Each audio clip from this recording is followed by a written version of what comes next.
So what happened, and they made a response. GameStop's website is reportedly showing customer data including addresses, and users report seeing others' information when refreshing their accounts. So this is according to multiple users on social media. This is a for time Saturday, which was yesterday. Customers were being shown other users' information when refreshing the other pages. It's not sure if it is full credit card numbers, but there is a number and a page shared with partial information. So let's take a look here. Now we're going to look at this tweet more in detail here very soon, and some of the replies that come along with it, as well as a Reddit page, which is pretty interesting to see. And every time they refresh, they're seeing different instances of this happening. So a $100 Apple gift card being purchased from Mesa, Arizona by a Nicholas Bush, Visa card censored out there. So, I mean, this is like real deal information here, it looks like, but there is more to the story that we'll talk about for sure. Of course, you have a Seafood Vengeance edition for a California address. Pretty crazy. And you can view the digital currency codes as it sends the verification code to your own email. Check this out. My friend was able to view a full credit card number by clicking on a card, but the site quickly reloaded after that. So what these folks are seeing is that they're able to go in and find other people's alleged purchases. Now the story does unfold, and I'll give you all the details here in just a minute. As far as if this is someone's purchase, who is this? That's what they don't know. That the GameStop website was tripping out and kept hopping me between a couple dozen different profiles. It's not just one person, this is multiple people if you refresh the page. Interesting. The name at the top of the screen kept changing, and the items in the cart and the pro rewards points. This person thought they were being hacked, but the app was stable. Strange. So, the VGC website, they requested a comment from GameStop. We'll get to that here in a moment, but what I find interesting here is this page on the GameStop Reddit, which has been removed by the moderators. Maybe it's damage control, maybe they just don't want this type of thing up there.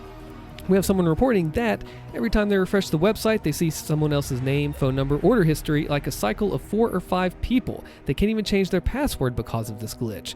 Other folks are seeing orders except mine. It's very serious, talking about potential legal trouble. Very worrying to a lot. Now this definitely popped out to me here too.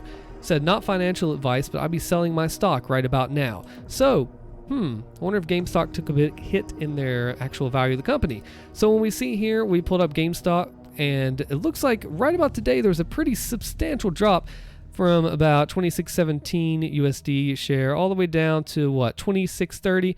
Not too bad, but you know, we see this huge drop and we think of it in the context of like, oh man, this is something horrible happening. But we need to scope out to longer, a 5-day period. It was up 5-day period, even more, and even going out a year. So it looks like that this drop isn't really anything substantial or important, because if you look at their past value, it was a whole lot more. Back in August, they started to tank a little bit. And when you look at the big picture, yeah, so GameStop was actually a really big deal in trading, and there's a whole story. Wall Street Bets subreddit has a lot of stuff about that. But so it looks like that this didn't actually affect the GameStop stock pretty badly, so that's fine. We go back to Reddit, and in app everything is working fine, but the website is what's messed up. Getting the same email addresses over and over. Now they try to put them into haveibeenpwned.com, and I want to show you that site real quick.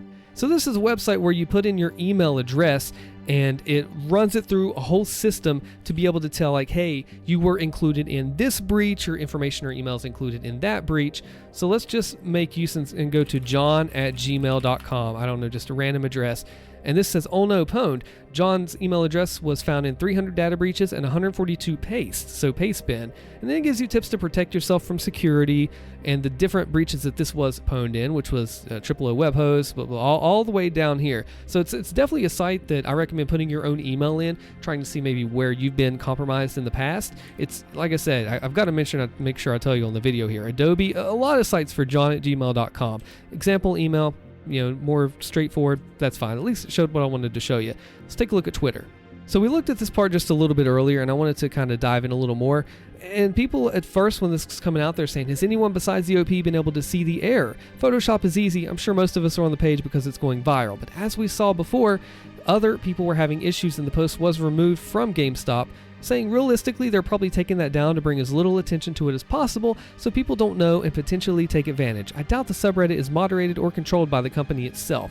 It's also a very important distinction to make. The GameStop subreddit likely has different mods that really have no affiliation with the company, but they know that leaving this up is going to be quite the crap show and get a lot of people talking about it and a lot of mess. Because whenever you have a huge drama situation in a subreddit, if you don't take care of it, it will go a little wild. People will spam it, go crazy, witch hunt, call to action, a bunch of crazy things, so it happens like that. GameStop really made their website with used code? Well, we'll see here. But, we see all of this, an official response from GameStop. Let's take a look here.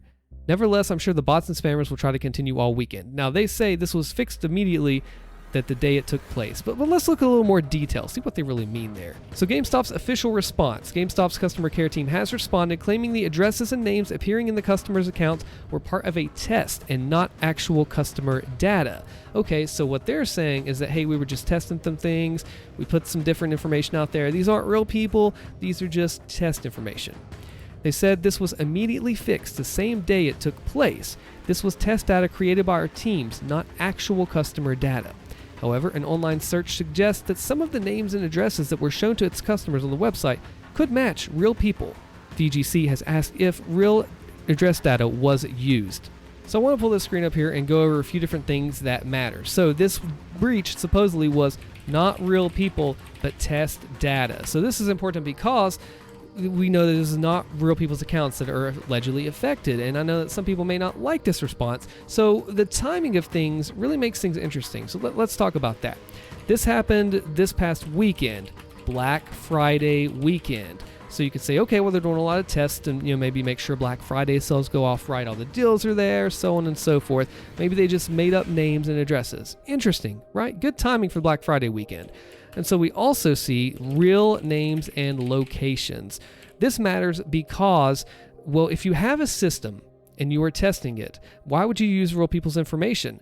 Well, consider this, that they were testing on a live server. Okay, so they are putting this out on the actual server that you and I could use to do transactions and data for GameStop if you're buying something. They tested this on a live server, not a test server, probably because they wanted to see how this Black Friday weekend sale would go and how the actual servers would be impacted. They used real information because they want to have actual locations in play. So say, for example, they have a system, like a postal system, where you put in your zip code and it populates like your city in the background. They wanted to use real locations and names to be able to tell if this was a real thing or not, or if this will be a real issue. And why this is a problem is that someone said that they tried it and it's doing it for them too. Addresses, birthdays, emails, and so on. You can view the digital currency codes as it sends it to your own email we talked about, but his friend was able to view a full credit card number by clicking on a card, but the site quickly reloaded after that. He didn't have enough time to see the whole thing. And then they go on to say, remove your card information. So is this a dummy card that's used? Is this a real one? If it's a full number, what is that going to be? Are they using something fake? Are they using something real? That's where it comes into question. Make sure to change your password, remove all the card info off the site, and then they go on to say, how do you remove the card info? And they teach you there. So let me know in the comments what you think. Is this real or fake? And check out the video here where Netflix is making a AAA game and people are worried. I'm Austin. Thank you for watching.